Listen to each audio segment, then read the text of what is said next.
above us only sky. Imagine all the people living for today. Imagine there's no countries. It isn't hard to do. Nothing to kill or die for. No religion too. Imagine all the people living life in peace. You may say I'm a dreamer, but I'm not the only one. I hope someday you'll join us, and the world will be as one. Imagine no possessions. I wonder if you can.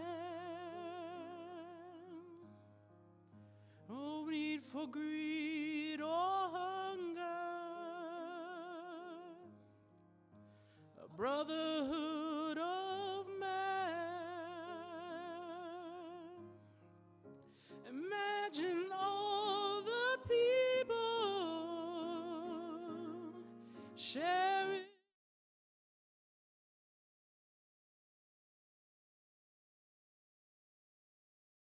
You may say I'm a dreamer,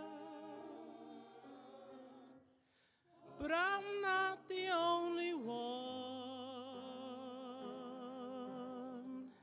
I hope someday you'll join us,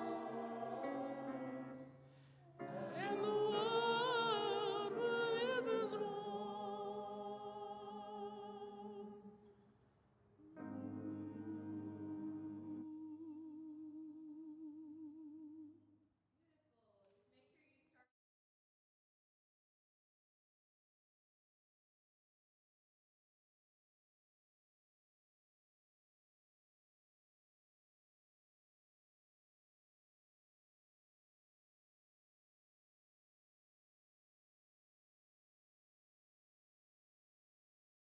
Actually, no, that's everyone. On 45. Imagine all the people. Yeah. 3, 4. Imagine all the people sharing all the world. You may say I'm a dreamer, but I'm not the only one. I hope someday you'll join us, and the world will live as one.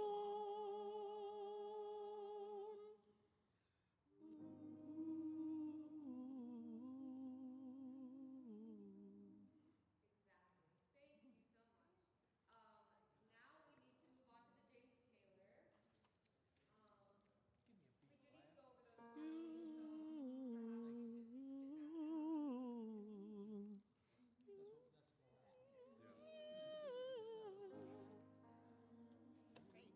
Wonderful. Thank you. Thank you. Thank you. It is now.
Will it be possible?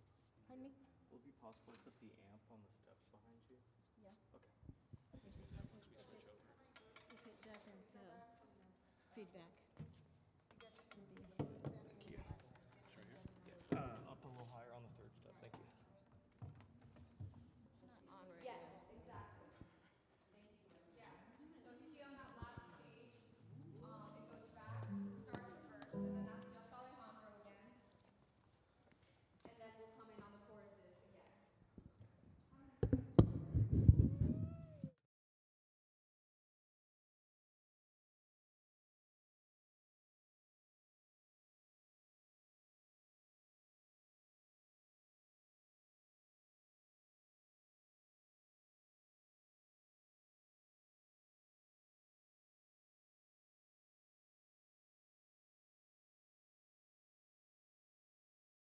Interlude on the bottom of page 3, just cross that out.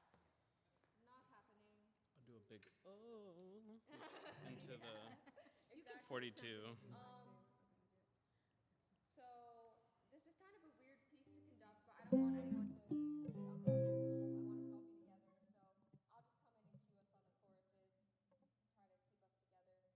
But also, let's all listen to Alejandro, because he is our James Taylor today. And you guys can come in together. Okay. I don't need to conduct y'all in. Huh? Yes, we're gonna need it. If you could definitely come in on the choruses. Yes, please. Is that all right for an intro for you? What is it? Oh yes. Thank you. We will do the outro and repeat it. Yes. Yes, just one time like it says, one repeat. And that's like at the end? Yes. So that's after we do the first repeat and the second verse and chorus again. And then no interlude, we'll just go right to the outro. That one measure, right? We're gonna still have that one measure Which one? before the interlude? Yes. Okay. This, yeah. And I will count Whenever us you're in, ready. so no worries. Just look up. Just be safe. Whenever you're ready. Yep. You can play the game and you can act out the part, though you know it wasn't written for you. Tell me, how can you stand there with your broken heart, ashamed of playing the fool? But one thing can lead to another. It doesn't take any sacrifice. Oh, father and mother, sister and brother, if it feels nice, don't think twice. Just shower the people you love with love. Show them the way that you feel.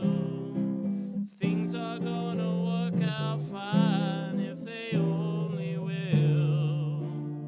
Do as I say, shower the people you love with love. Show them the way you feel. Things are gonna be much better if you only will. That sounded really beautiful, and we were super together for the first time. Turn down? Let's just quickly go over those new ooh harmonies we haven't seen before. So if you could just play those for us. Oh, yeah, that's gonna mess everything up again, likely. So when the choir is singing, Yeah. you're not getting any of them because everything's in the mics. Yep. That's why this kind of worked a little bit. Yeah, but it gets so Yeah. echoey for.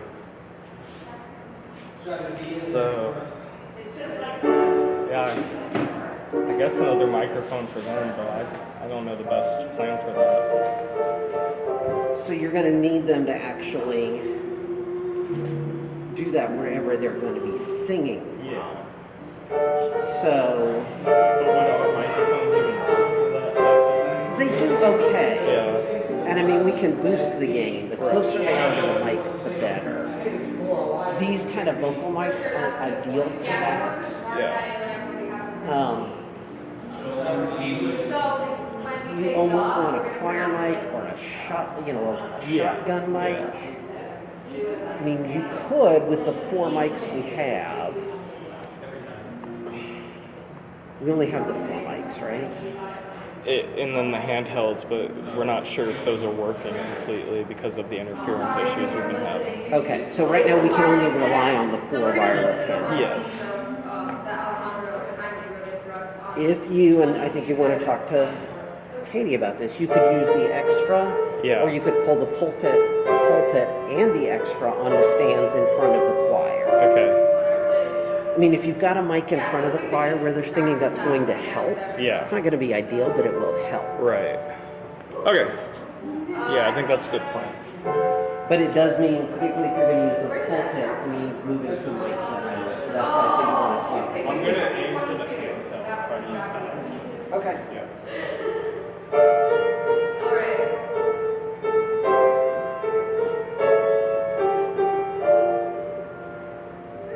Now let's try it together.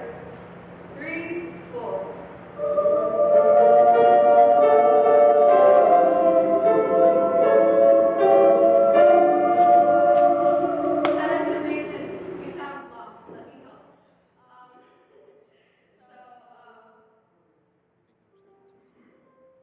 Yeah,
All right.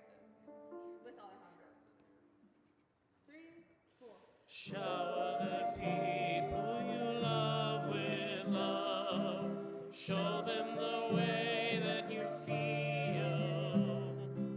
Things are gonna work out fine if you only will. If you only will, yeah. Shower the people you love with love. Show them the way you feel. Things are gonna work out better if you only will. Second verse? Yeah, we're gonna go on. Okay. Wait, before we go on, yeah, that'll just be Alejandro on that second ending with the if you only will. If you just do the E flat, E flat. Yeah. On that second thing's gonna be much better. Do we do the ooze or do we sing the words? Oh, the words. Only sing the ooze 22 to 25. Everything else is words. Thanks for asking that. That was a good question. Yeah. All right, so now let's just start on verse 2. Okay.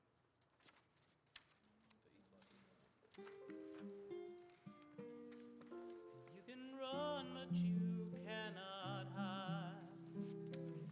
This is widely known. Now, what you plan to do with your foolish pride when you're all by yourself alone? Once you tell somebody the way you feel, you can feel it beginning to ease.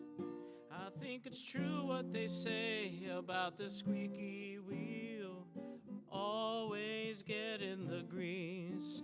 Better to shower the people you love with love.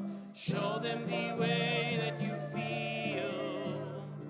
Things are gonna work out fine if you only will. If you only will. Shower the people you love with love. Show them the way that you feel. Things are gonna be much better if you only will.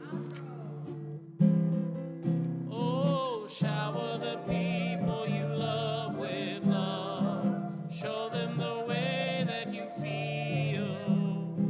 Shower the people you love with love. Show them the way that you feel. You'll feel better right away. Make it rain. Make it rain, love.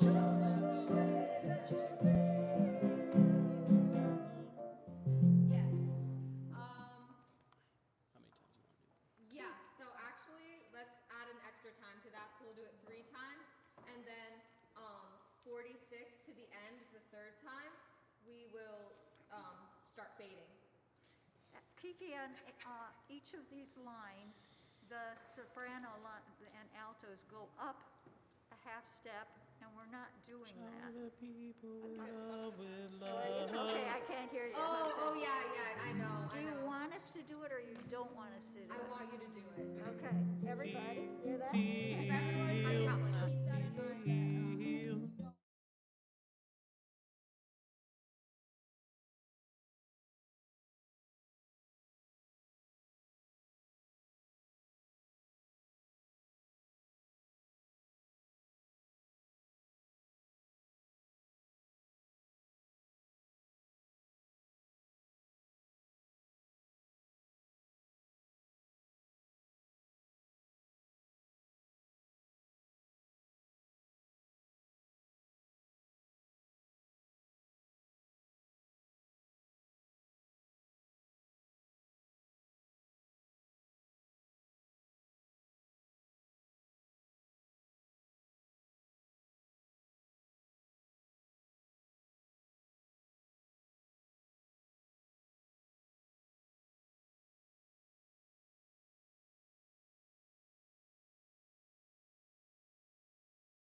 a live space. All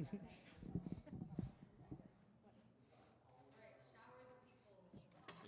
You just started. And a reminder, we will sing the outro 3 times, and then the 4th time is Alejandro. Okay, there's this big space here. Yeah, if we Well, could fill Mary in, Ann was here, but she's down there. So maybe. yeah, if we could fill in the gaps, that would be lovely. Okay, I'm filling in this gap here. Fourth time That's right, that's why I was over there. All right, whenever you guys are ready. You can play the game and you can act out the part, though you know it wasn't written for you. Tell me, how can you stand there with your broken heart, ashamed of playing the fool? But one thing can lead to another. It doesn't take any sacrifice. Oh, father and mother, sister and brother, if it feels nice, don't think twice. Just shower the people you love with love. Show them the way that you feel. Things are gonna work out fine if you only will. If you only will, yeah. Shower the people you love with love. Show them the way that you feel. Things are gonna be much better if you only will. You can run, but you cannot hide. This is widely known. Now what you plan to do with your foolish pride when you're all by yourself alone? Once you tell somebody the way that you feel, you can feel it beginning to ease.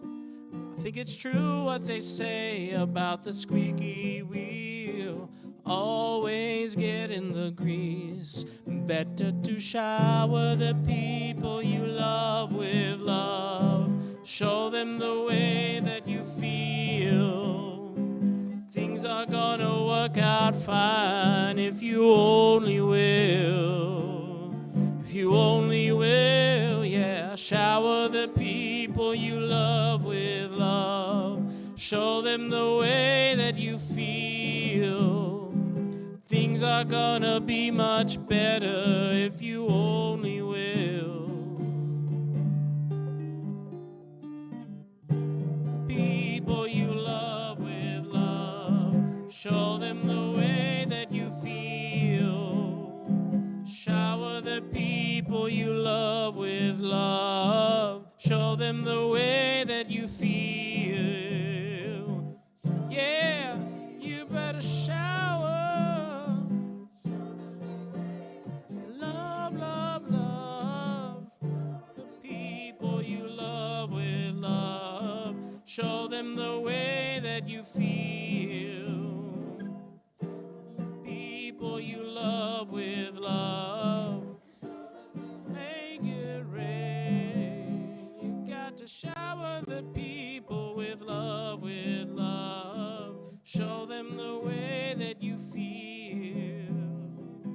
Things are gonna be much better if you only will. So don't forget about going up.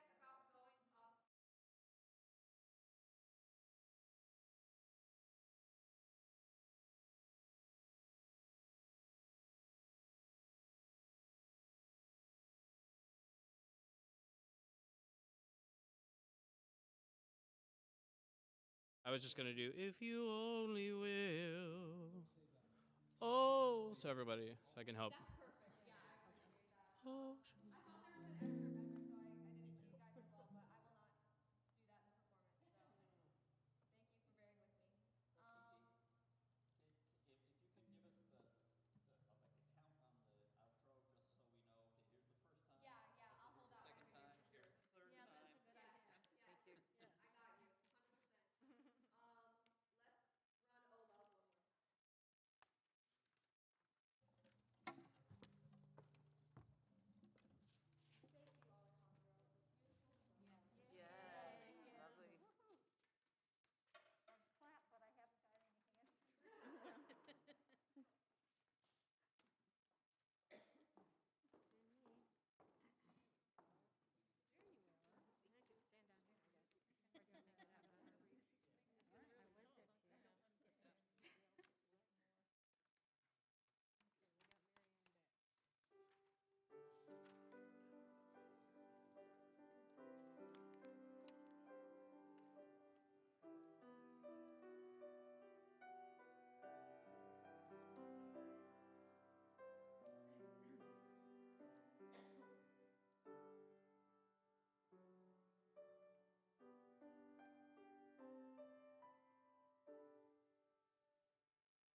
daughters to the winds. Tomorrow morning for the All Souls Choir, we will be rehearsing at 8:30 and we will be performing in the service. Oh, we will. Oh, How are we doing? Okay. Do you know what it is?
Do you want me to sound check?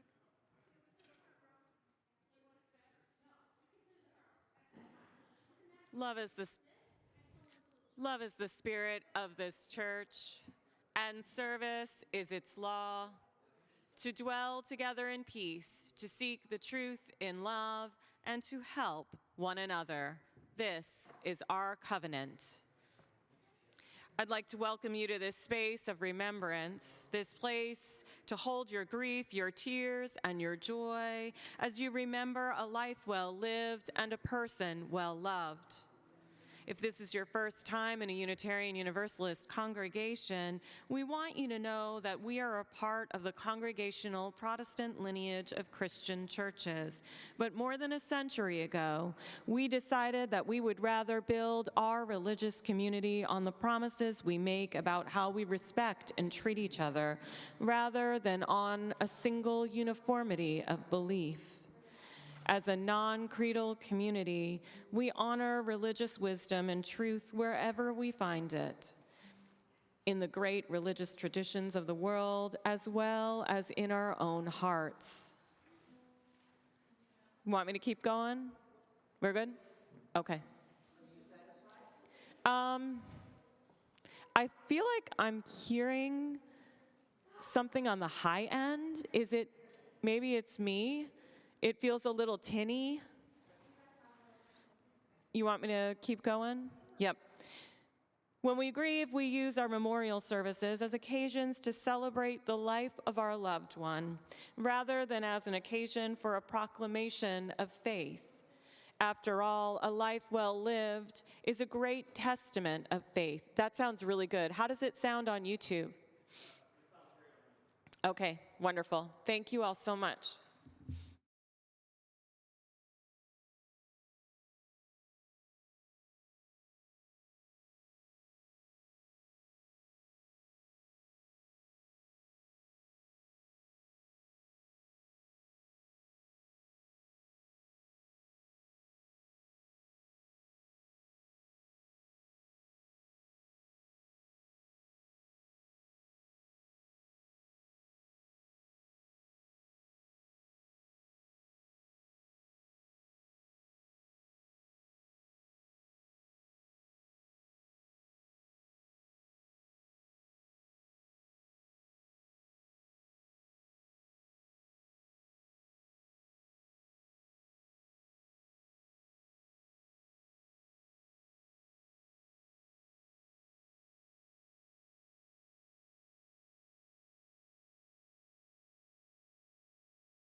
Please rise in body or spirit as we sing hymn number 159 in our gray hymnals, "This is My Song."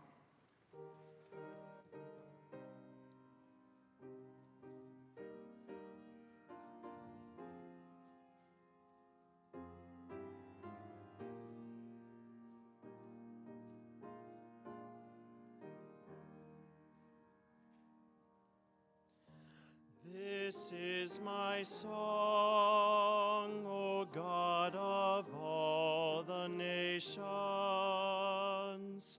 a song of peace for lands afar and mine.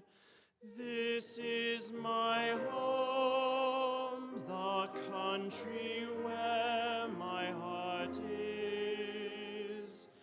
Here are my hopes, my dreams, my holy shrine. But other hearts in other lands are beating with hopes and dreams as true and high as mine. My country's skies are bluer than the ocean, and sunlight beams on clover leaf and pine. But other lands have sunlight too, and clover, and skies are everywhere as blue as mine. Oh, hear my song, thou God of all the nations, a song of peace for their land and for mine.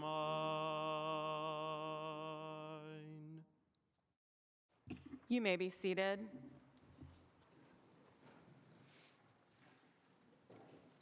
I'd like to welcome you to this space of remembrance. I am the Reverend Katie Romano Griffin, Senior Minister here at All Souls.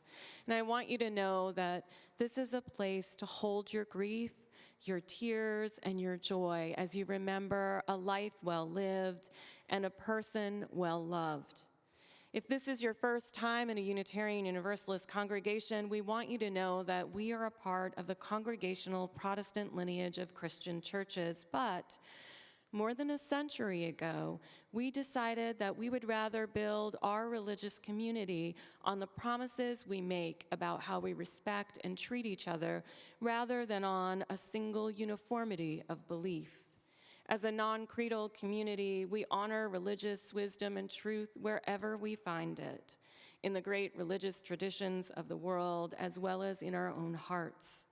When we grieve, we use our memorial services as occasions to celebrate the life of our loved one, rather than as an occasion for a proclamation of faith, because a life well lived is the ultimate proclamation of faith.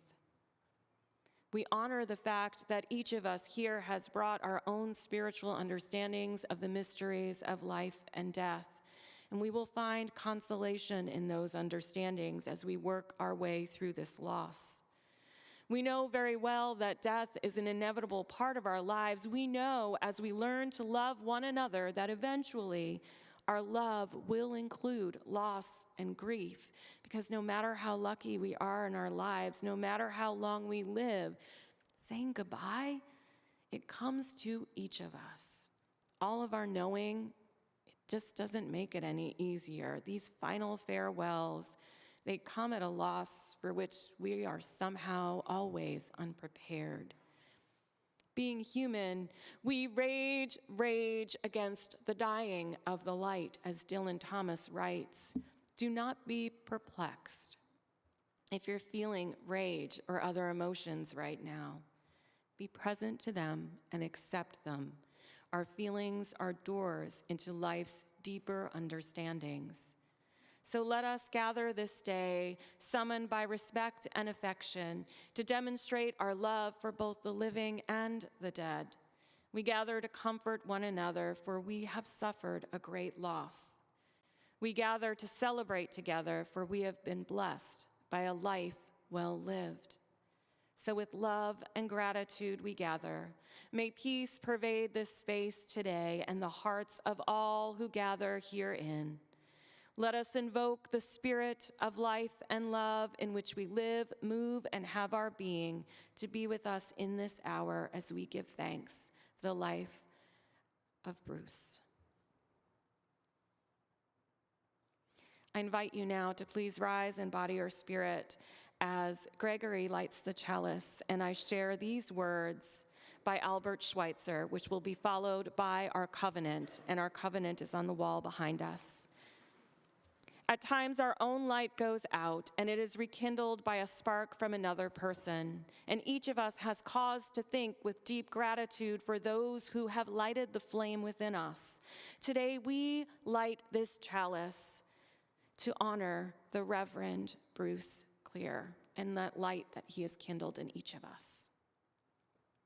I invite you now to please share in the words of our covenant. Love is the spirit of this church, and service is its law. To dwell together in peace, to seek the truth in love, and to help one another. This is our covenant. You may be seated. The Reverend Dr. Bruce Clear was born in Anderson, Indiana, to parents Dr. Valorius B. Clear and Evelyn R. Clear. Val Clear was a long-term professor of sociology at Anderson College, and Evelyn was a high school English teacher. Bruce was the youngest of 3 sons, and while much of his formative years were spent in Anderson, the family also lived in Cuba and Puerto Rico. The seeds of his ministry and his leadership were clearly spotted early in his life, and Todd Clear reports that Bruce was always one of the most popular students in his school. This was, in those times, remarkable because apparently he wasn't an athlete. His popularity, Todd says, stemmed from what would be a lifelong trait: his sincere affection for people of all backgrounds, and his ability to make people feel heard and understood. Bruce was also active on the debate team in the Thespian Society, and he was even class president junior year. In 1968, Bruce majored in political science at Anderson. In his sophomore year, he married his high school sweetheart, Linda Payton, who was also a student at that time at Anderson. In 1972, Bruce and Linda moved to Washington, D.C., where he obtained a master's degree in international relations at Georgetown University. And then after graduation, he began his work at the Library of Congress. And in 1975, Linda and Bruce welcomed Cameron into the world. As the seeds of Bruce's call to ministry grew, he left his role at the Library of Congress in 1979 and moved to Chicago to attend the Chicago School of Theology, which is where I wonder if his love of John Dewey, perhaps, was solidified or formed, because Bruce quoted John Dewey a lot in many of his sermons. In 1981, Bruce began an internship at the First Unitarian Church of Portland, Oregon, where he completed his doctorate in ministry in 1983. He worked with both the Michael Servetus Unitarian Fellowship in Vancouver, Washington, and the East Rose Unitarian Fellowship in Portland. His loving, kind, and wise leadership grew the Vancouver congregation just enough that he was brought on as full-time, which is no small feat, let me tell you. And he was brought on full-time and eventually into a new church building, which is also quite a feat. Several colleagues that knew Bruce from his early years in ministry were the first to reach out to me and share how important Bruce was to their ministry. One of those colleagues is the Reverend Maureen Killeran, who gave me permission to quote her. She said, "Bruce was incredibly supportive of me during a difficult first ministry in Oregon in 1986 to 1990. I would have perhaps left the ministry without his guidance and support." Reverend Killeran is a bit of a rock star in ministry. She's also someone who has saved ministries with her kindness. And I've heard it said that while anyone can count the number of seeds in an apple, no one can count the number of apples that can spring from a single seed. Bruce's kindness and collegiality spans generations of ministers and has had an immeasurable impact on generations of ministers and the congregations and communities they serve. In 1993, Bruce's story at All Souls begins. It begins with his call to serve here as senior minister. And in 1996, Bruce married Nancy Renner and became stepfather to her 5 children: Carly, Edward, Gregory, Shane, and Kelsey. Many All Souls members have shared with me how much they loved watching all of Bruce and Nancy's children grow up here at All Souls. The Reverend Anastasia Zinke, who followed Bruce's ministry after an interim period, shared in a recent conversation with me that because of the children he and Nancy raised, All Souls for many years became a place where families with different abilities came and experienced true welcoming, acceptance, and belonging. For some of them, it was their main and only space for that. Together, Nancy and Bruce created a number of programs, and one of the most popular was Something for Everyone, which brought people together for fun, food, conversation, and even music. Bruce's wife, Nancy Renner Clear, recently stated that everyone should know that this, serving All Souls, was Bruce's dearest job, and I thank you for sharing that, Nancy. The Reverend Anastasia Zinke shared something along those lines. She stated, when I would visit him, we would look at photos of the folks at All Souls together. He would touch their faces with his fingers and say kind words as he could manage, and his face would show his deep love for the people in the congregation. Bruce was also a theologian. And I would argue that he was far ahead of his time in Unitarian Universalism. In his sermon, Fuzzy Questions, Fuzzy Answers, he made some statements that, to me, make an argument for the values-based movement that's now occurring in Unitarian Universalism as it relates to Article 2, and I do apologize for the insider baseball here. Bruce said, Unitarian Universalism is not a religion that is centered around a common religious belief system. A common religious belief has uniformly been resisted and opposed throughout our history. Though we do not have a uniformly held religious belief system, I'm convinced that we hold a fairly uniform religious value system, like that expressed in our covenants. And values are quite different from creeds. As Unitarian Universalism looks now to reframe our 8 principles as values centered around love, it feels right to bring the words of the Reverend Dr. Bruce Clear to the forefront of this conversation. He understood that all ideas come from somewhere. His carefully crafted sermons pulled from Greek philosophy, wise humanists, process relational theologians, Christian and Jewish scriptures, prophets, poets, and more. He was able to allow scriptures and wisdom of others to mesh and to create moving sermons that helped people learn how to live more justly and more kindly. When it was announced publicly that I would be a candidate at All Souls for the senior minister role, he immediately reached out to me on Facebook. I've always felt his support. And when I called him a few days before his passing to offer him some support, he wanted to make sure, even though it was hard for him to convey the message, how much I knew, how much that that I was supported by him and how much that he supported this congregation. Talking on the phone was really hard for Bruce as he battled with the aphasia, but he still wanted to make it known that support was being received and given.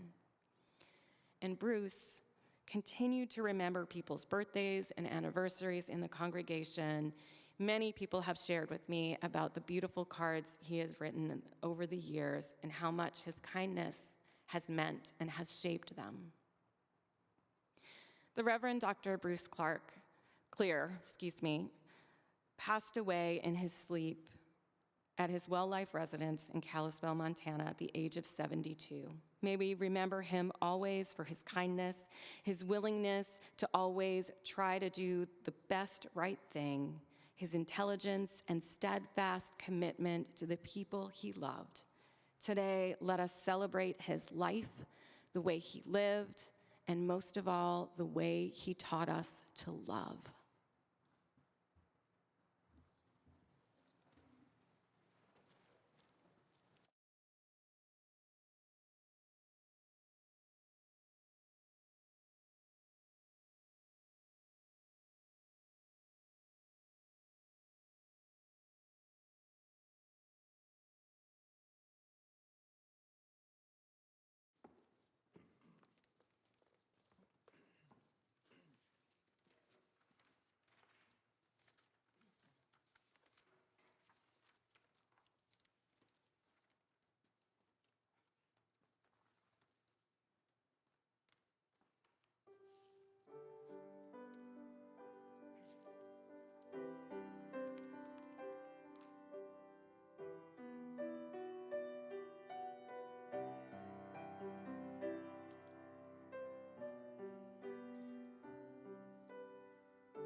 Bruce was a friend and a teacher for my family.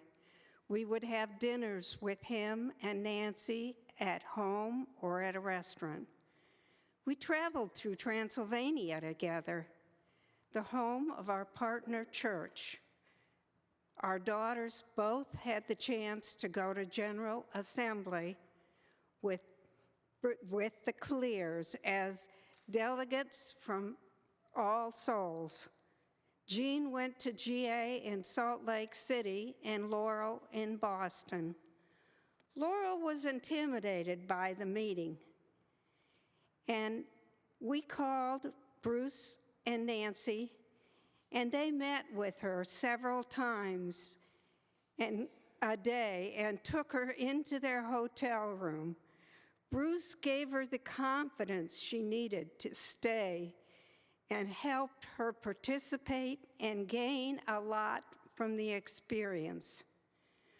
Bruce always wanted to share his knowledge with the congregation and enlightened us on many topics, such as where and how Unitarianism began with the Edict of Torah,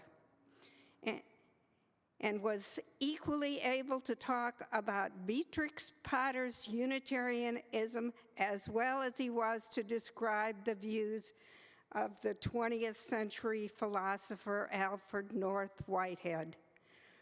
Bruce told us about the great teachers of the world, the poets, the thinkers. Who else would have taught us about a Sufi poet?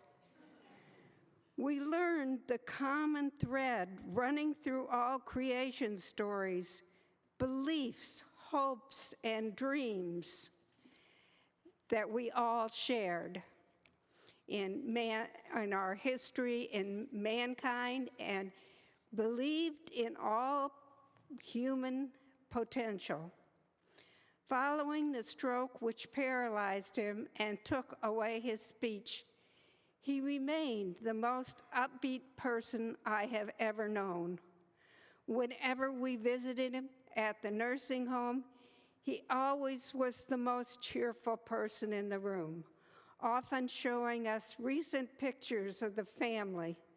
He loved to travel extensively on the grounds of Hooverwood in his wheelchair and show us all the different points of interest there, taking us out to a distant point to see the Holocaust Memorial, a place our world would be better if we hadn't had to see.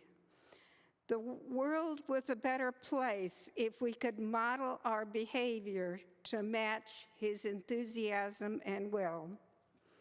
And I believe that all of us who knew him are better off for having called Bruce Clear our minister, our friend, and our model.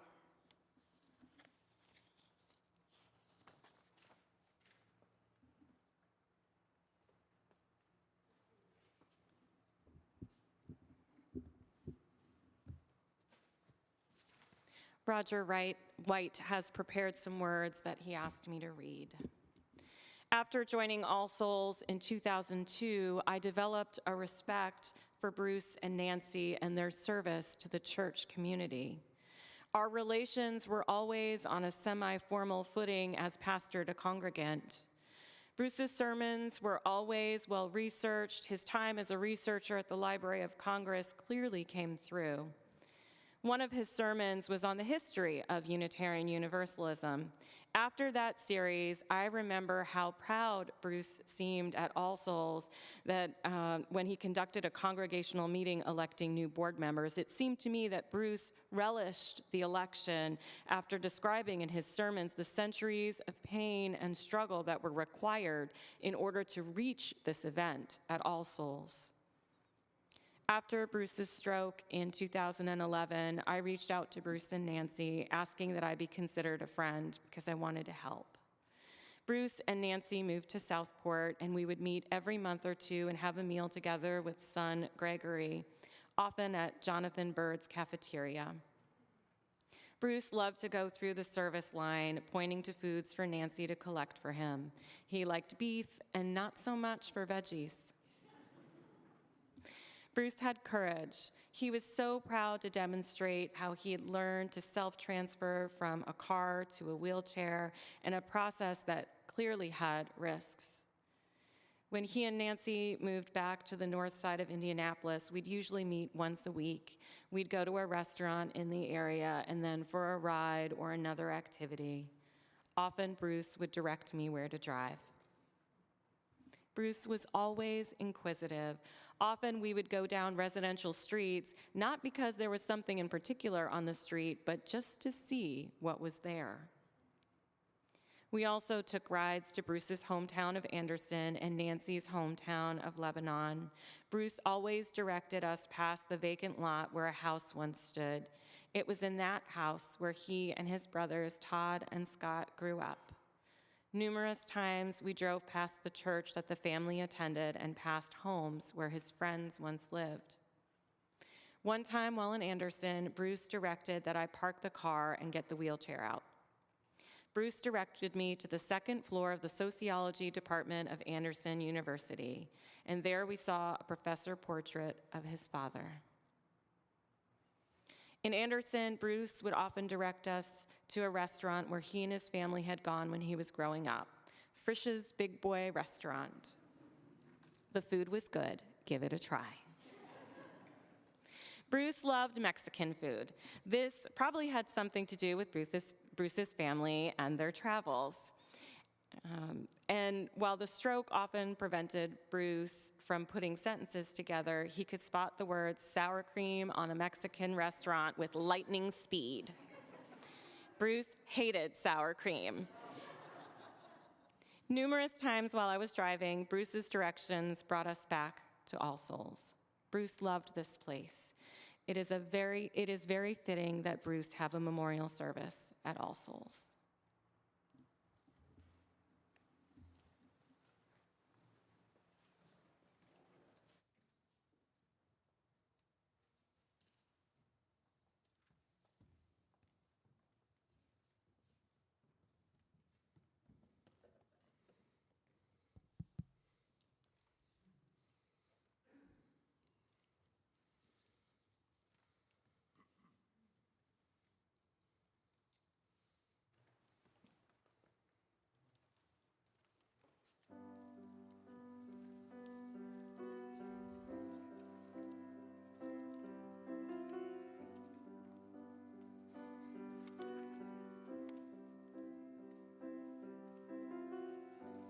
Imagine there's no heaven. It's easy if you try. No hell below us. Above us only sky. Imagine all the people living for today. Imagine there's no countries. It isn't hard to do. Nothing to kill or die for. No religion too. Imagine all the people living life in peace. You may say I'm a dreamer, but I'm not the only one. I hope someday you'll join us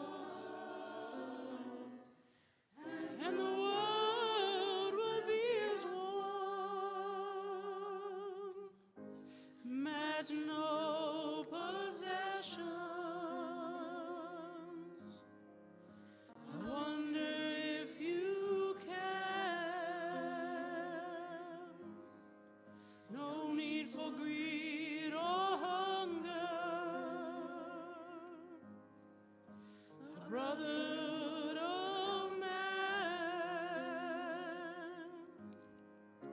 Imagine all the people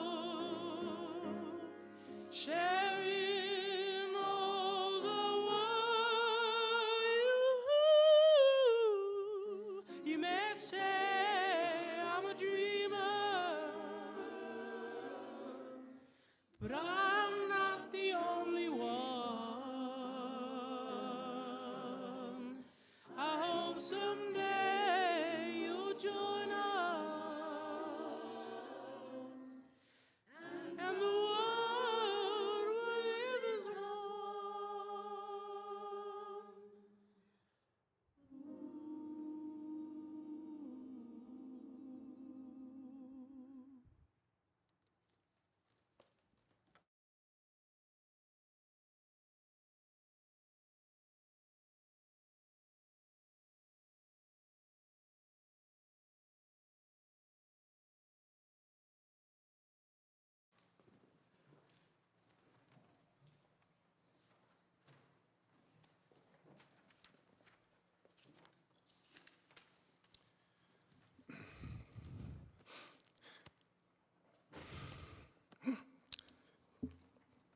Bruce loved that song, and I'm very moved. I want first to recognize our brother Scott, who can't be here and would be if he were physically able.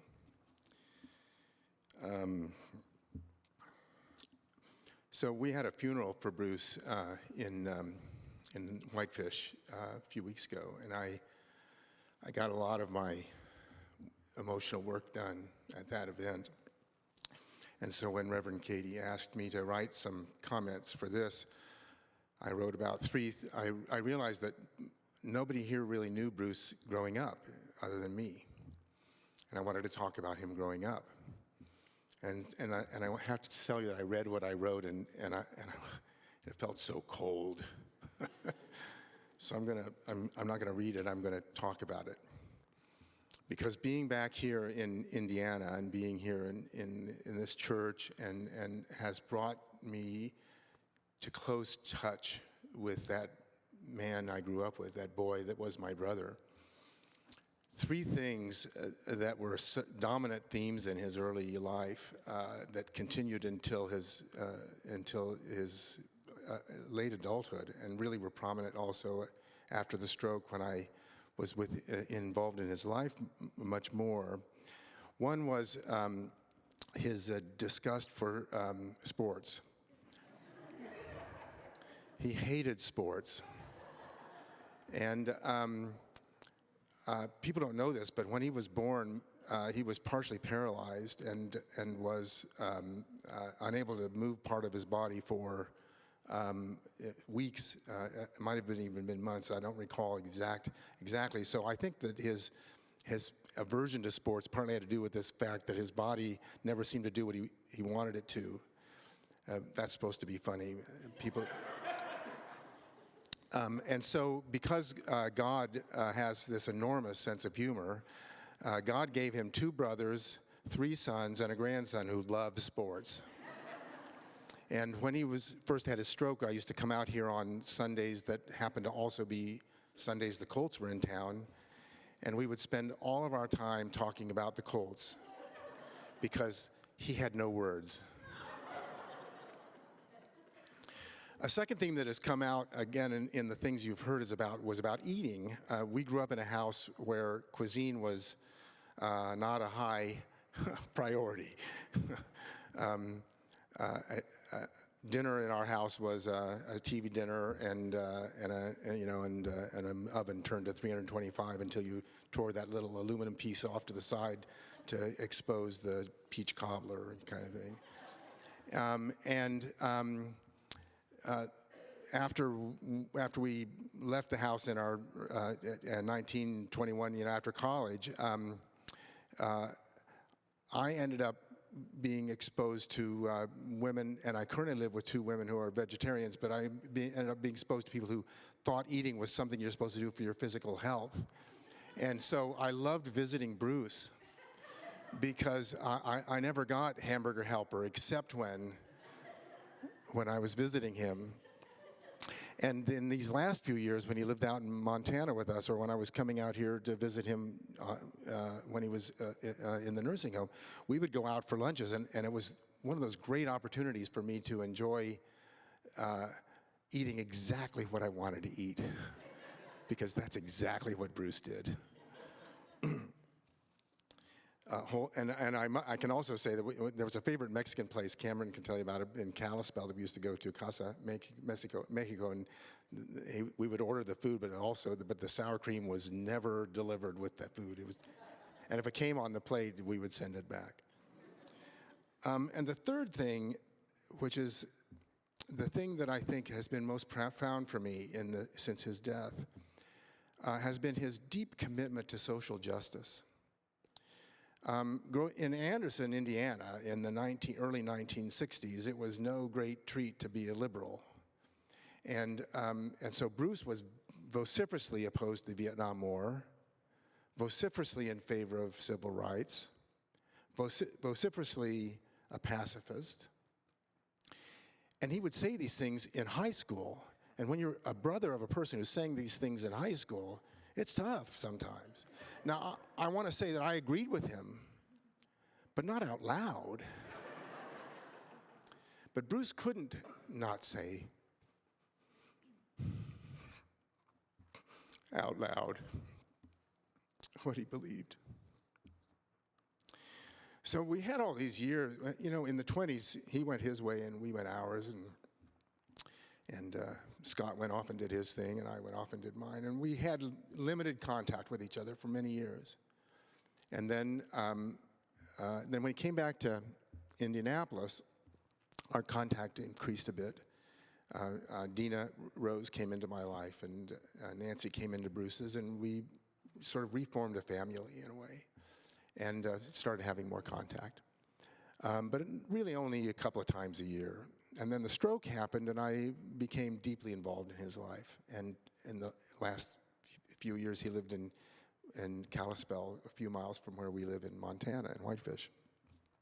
I used to see him regularly. And so I had this idea of this person who was this sort of older version of this guy I grew up with. This person who talked badly about the Vietnam War in ways and too much, and saying too many things, and maybe getting me in trouble with my friends. And then since his past, I knew that he had had this career in the ministry that was pretty profound, and then I got an opportunity to read some of his sermons. Nancy kept some of his sermons, and I had a chance to read some of them, and actually read one of them in the Unitarian Universalist group in Kalispell. And that guy could write. He could write a sermon. And I come to find out, he was a wonderful man. Not just my brother, not just this guy who kept me in touch with food that I wasn't allowed to have in other settings. Not just this person I used to be able to joke with about the Colts, but this really amazing person of consequence. And I'm grateful for him, and I'll miss him. Thanks.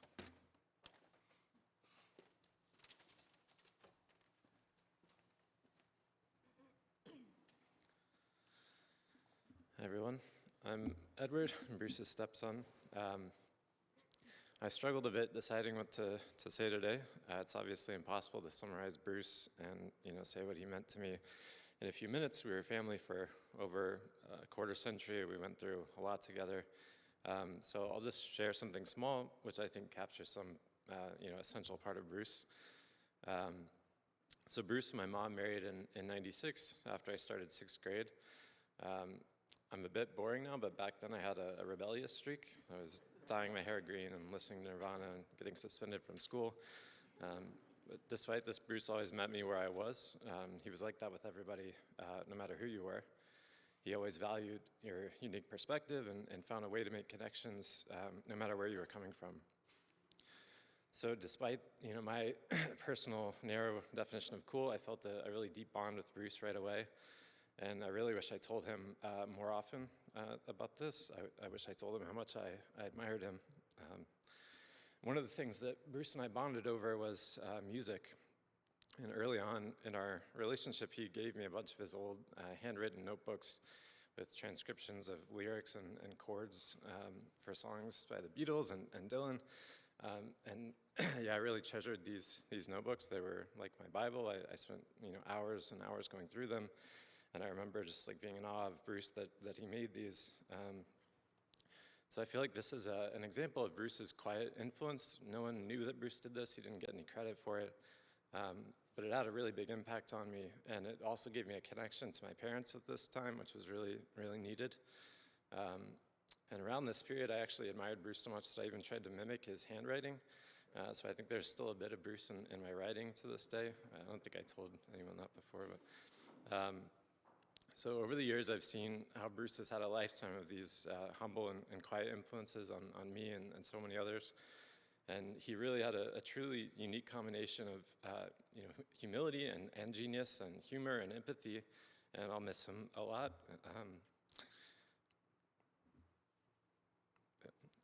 I wish I had more time with them. I wish my own kids could have more time with Grandpa Bruce, but I also try to feel, very lucky for all the great time that we had with him.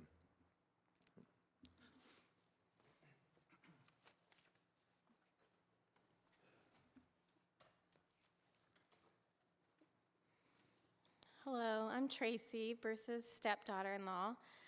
So I started my marriage to Edward without a dad, and when I joined this family, Bruce gave me a deeply meaningful fatherly connection. Paradoxically, two of the things that most connected Bruce and me were our silence and our words. And I know Bruce is really well known for his words and his sermons, but when I first came around, I was drawn to his quiet, gentle presence. As a quiet person myself, as much as I love and enjoy the Renner Kennedy crew, many of our times together were large, lively, dare I say loud gatherings. And as I got my bearings, Bruce's quiet ways immediately put me at ease, like sitting back and just taking in the shenanigans, silently sweeping in to help out, and a simple thank you at the end of a visit. Against this silence, Bruce's thoughtful words would resonate powerfully for me.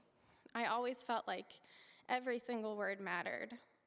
The very first time I ever visited Edward's family as a college freshman, Bruce introduced me to deep philosophical ideas during a late-night conversation with Edward. He distinguished between truth with a big T versus little t and other big concepts that put vocabulary to ideas that I didn't have yet. When we were together, he didn't talk much, but what he said really sunk in, including lots of words of pride and encouragement as Edward and I progressed through graduate school, fatherly words I would have otherwise missed out on. And, of course, this included our beloved games of taboo and gestures, where victory required silence and carefully chosen single-word clues. After his stroke, our quiet connection made our new way of communicating natural. Bruce's familiar, quiet hugs and warm smiles became increasingly impactful, and the words we did share were extremely special. I had learned somewhere that second languages are processed in a different part of the brain than our primary language, so I would speak Spanish with Bruce so we could communicate in words. Through those conversations and others, Bruce taught me the value of communication for building connections, to choose the words we share with one another thoughtfully, and to cherish our silent moments of togetherness. Thank you.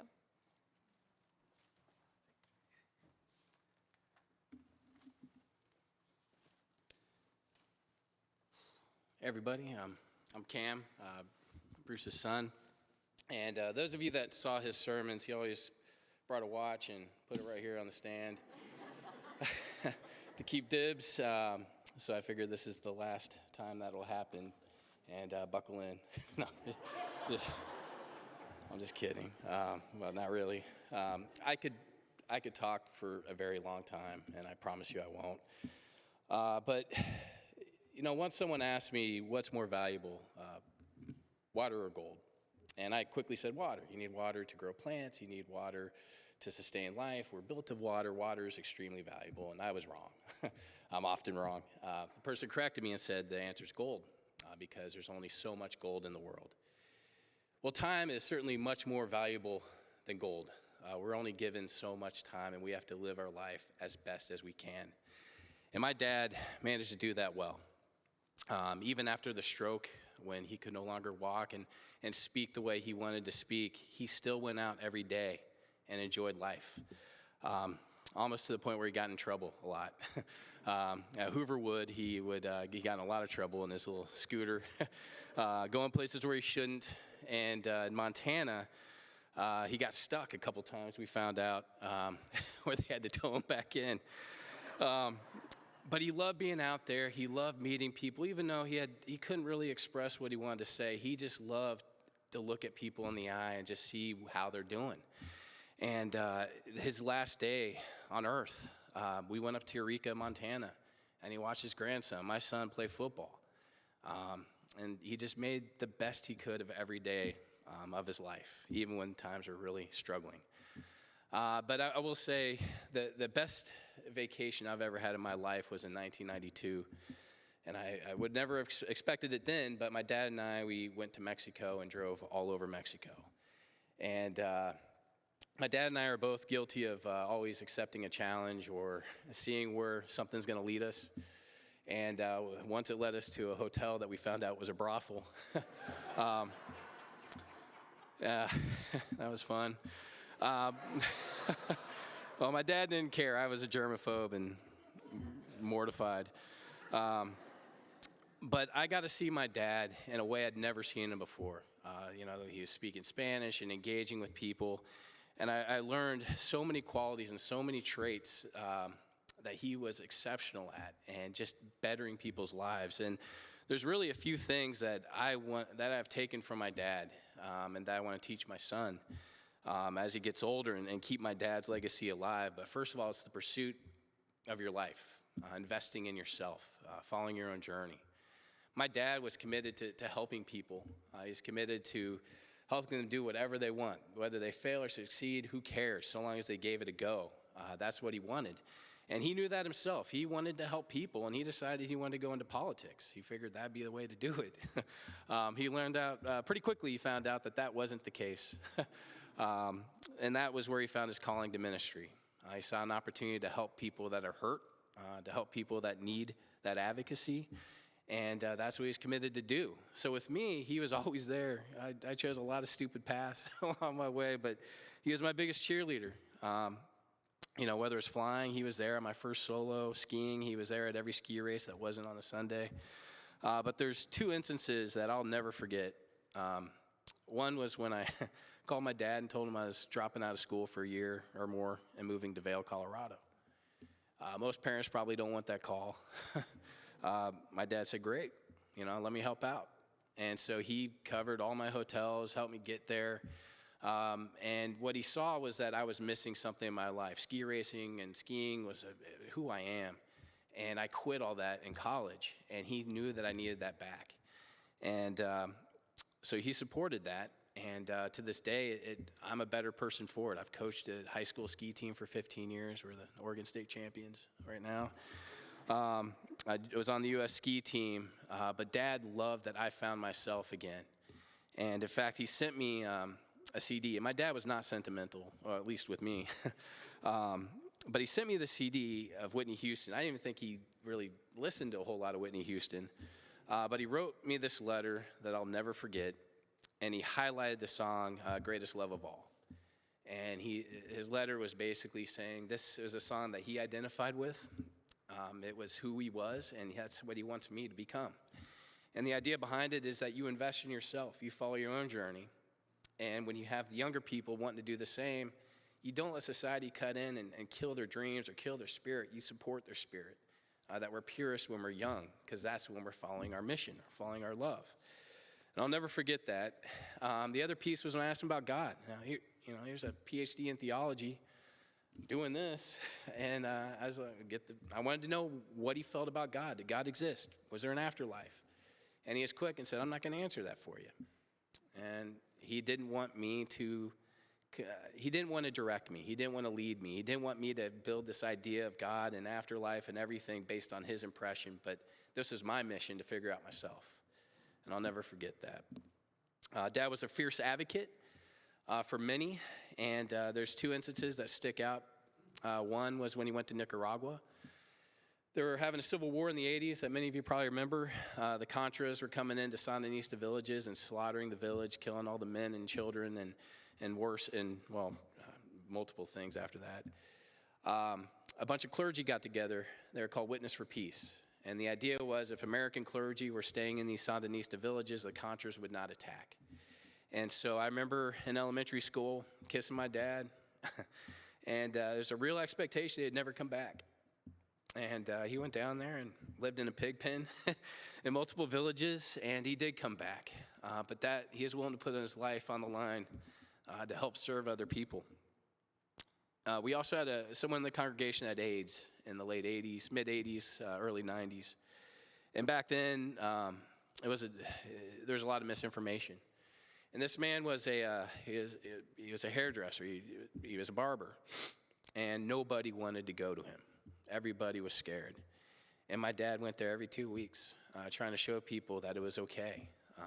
And my dad went with that man to tell his father that he only had a little bit of time left, that he was gay and that he had AIDS and was going to die in the next couple months.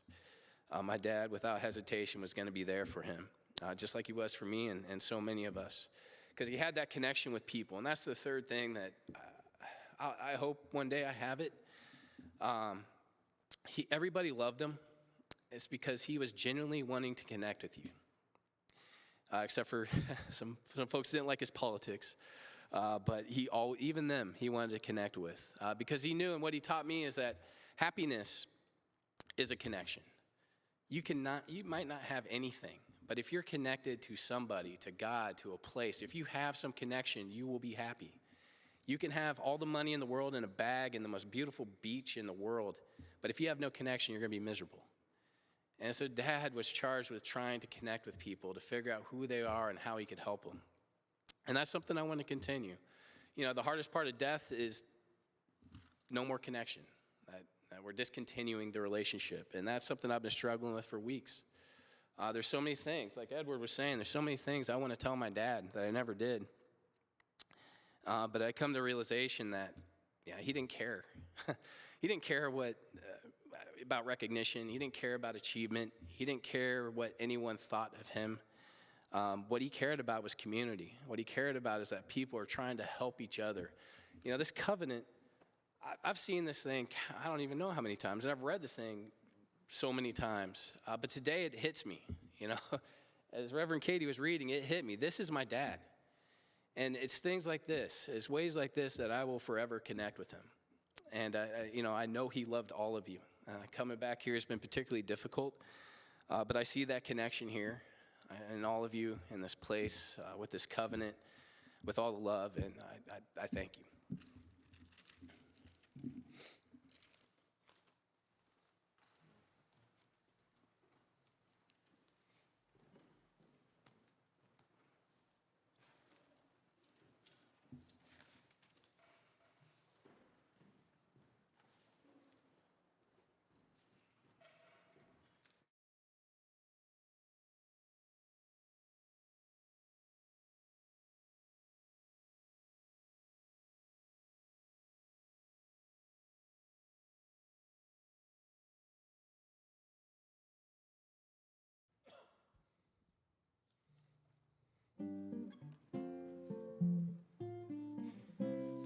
You can play the game and you can act out the part, though you know it wasn't written for you.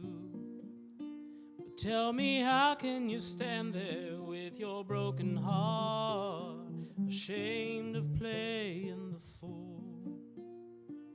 But one thing can lead to another. doesn't take any sacrifice. Oh, father and mother, sister and brother, if it feels nice, don't think twice. Just shower the people you love with love. Show them the way that you feel.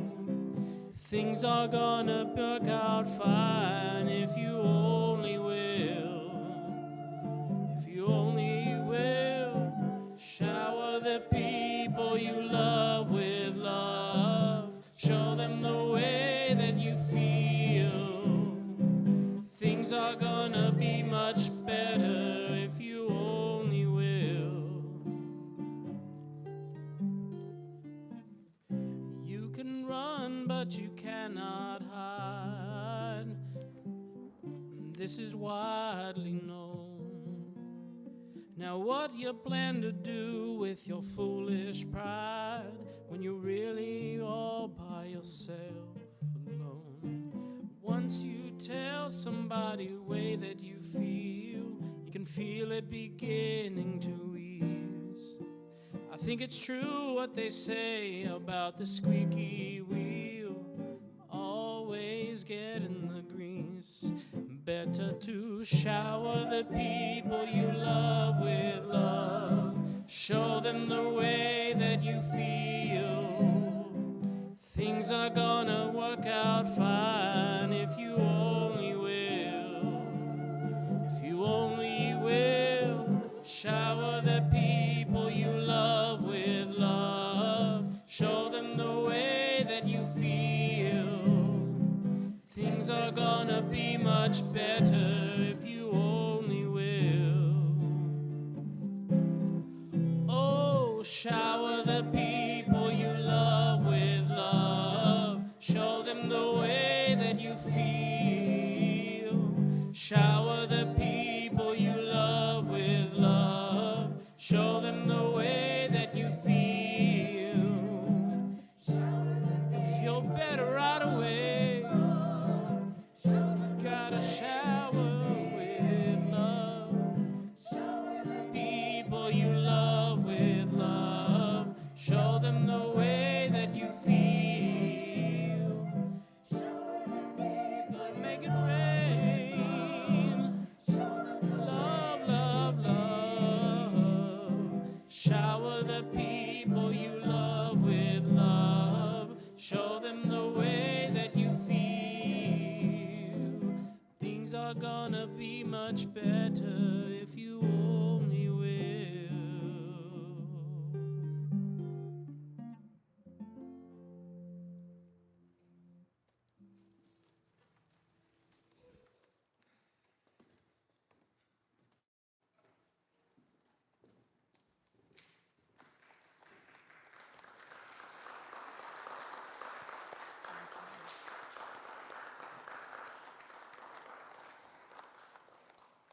Thank you, choir. Thank you, Liz, Kiki. Shower the people you love with love. What a fitting song for someone who did just that. Thank you for gathering this day to grieve, to remember, and let us also celebrate this life well lived, not just in this moment, but in our lives. You've been touched.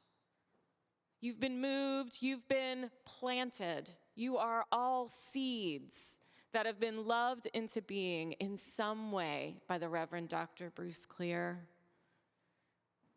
How many apples will spring from your seed that is you? How can you act out kindness in this world? How might you be moved to be a better listener, to meet someone where they are at in this world that is so torn apart?